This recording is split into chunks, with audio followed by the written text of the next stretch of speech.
यह बताइए कि जब स्वयं आप राज सिंहासन छोड़कर सोरली से बगिया तक पहुंच गए, बालक अचानक कोई गलती कर दी है, तो क्या आप सारे बगिया को कटवा दिए?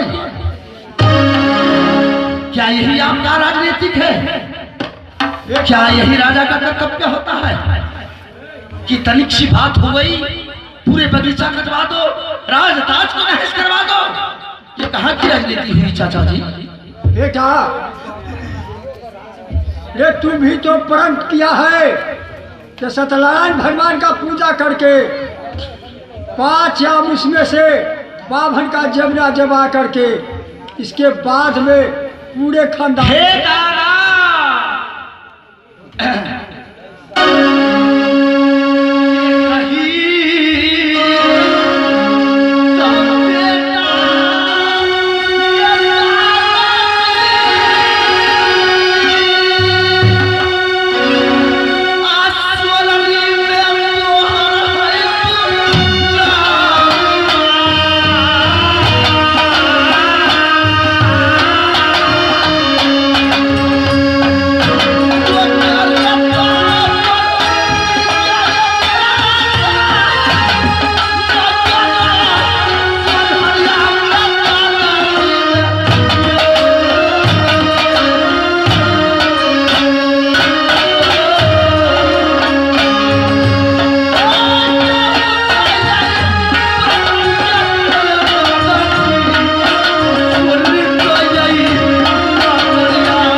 आपको दर्द नहीं आया कि सारे बगीचा इतने शौक से सजाए हुए हैं, उससे एक ही गुस्सा में आप कत्ल कर दिए?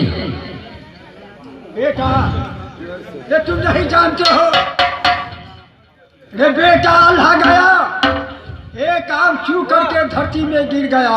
अच्छा।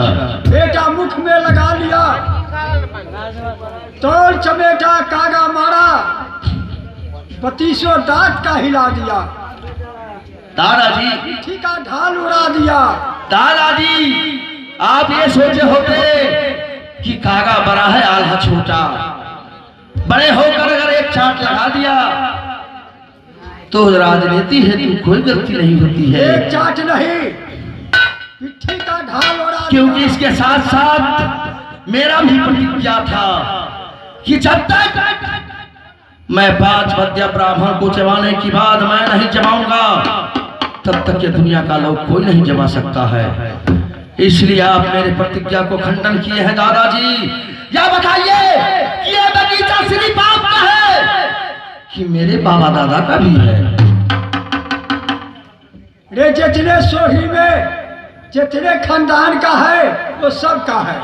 तो सबका है तो पूरे बगीचा आपका काटिए। सिर्फ आपको काटना चाहिए तू अपना हिस्सा। क्या कहा?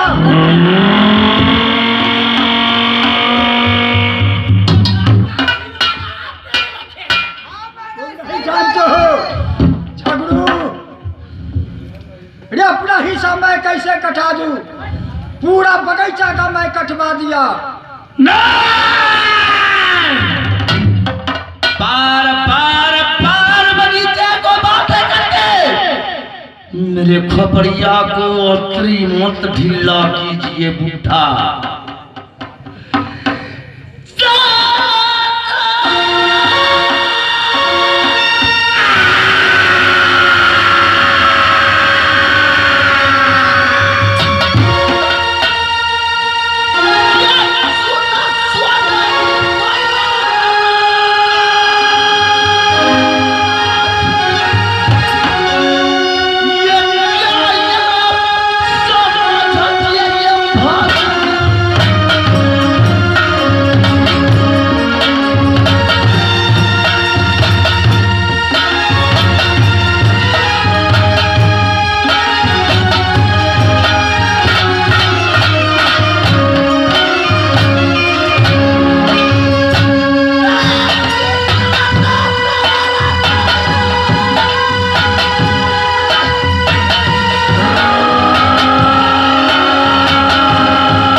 तक इस बूढ़े को माजा नहीं चखाऊं तब तक धक्या का असूल का मुझे आंदोलन का भय नहीं जाएगा। बोलो।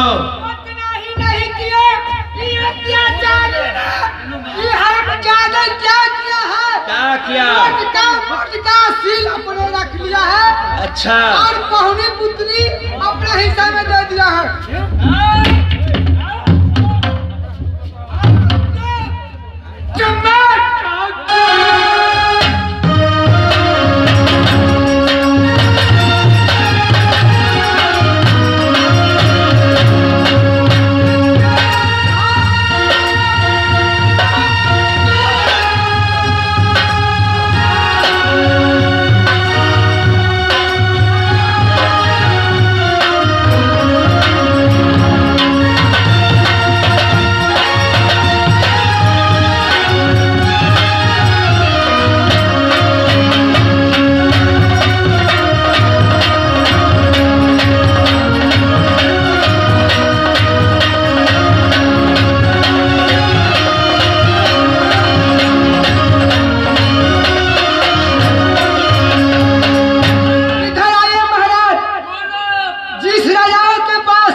वो अपना राज ताज को चला सकते हैं। साइड हो जा तू लोग। दो चार बड़ा बम वाले करके हाथ को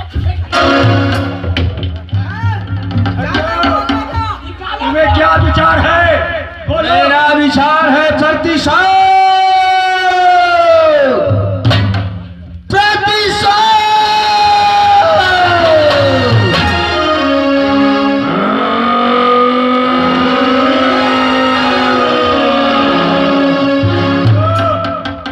इतना बल के अनुमान तुम्हें मत करो। तुम जानते हो ये बुढ़ा का हड्डी नहीं है, ये खाली सारे शरीर में हड्डियां हैं और तुमको सारे शरीर में देखता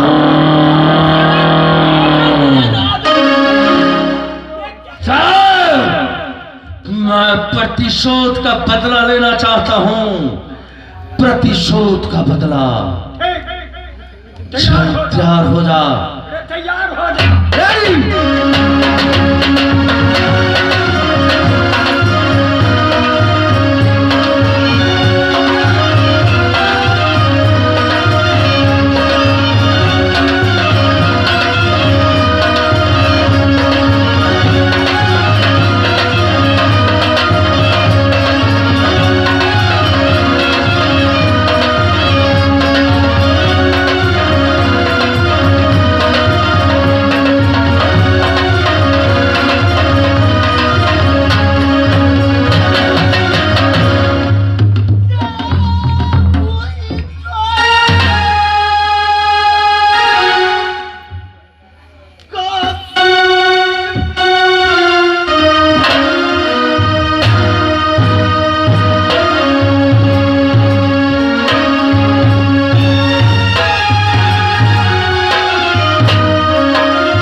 बगिया काटने की आवेश में मैं एकाएक अपने पूज्य दादाजी को ऊपर में मैं तेरा उठा लिया, इसलिए आज मुझे पाप लग गया दादाजी, पाप लग गया।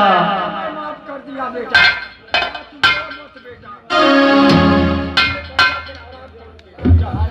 महाराज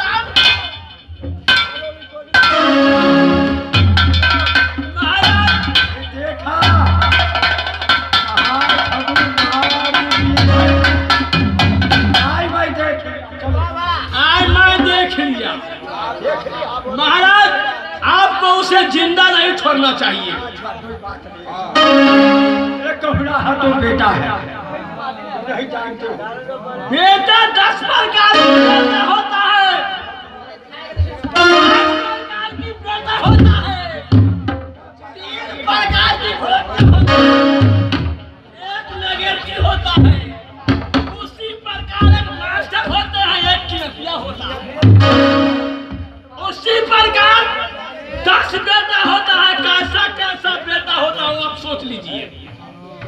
एक बेटा ऐसा होता है जिस पिताजी ने जन्म देता है तो अपने बाप के लिए प्राण हत्या कर देता है, और एक बेटा ऐसा होता है दारू पीकर बाप को गर्दनियां देता है। तो तीसरा बेटा ऐसा होता है जाकर उसे शादी कर देता है बाबूजी ने, तो घरवाली को बात करने लगता है, भैया बोली के छोड़ देता है। 60 प्रकार का भीड़ हो जाता है, भीड़ हो जाता है तो हो जाता है, लेकिन घर को मार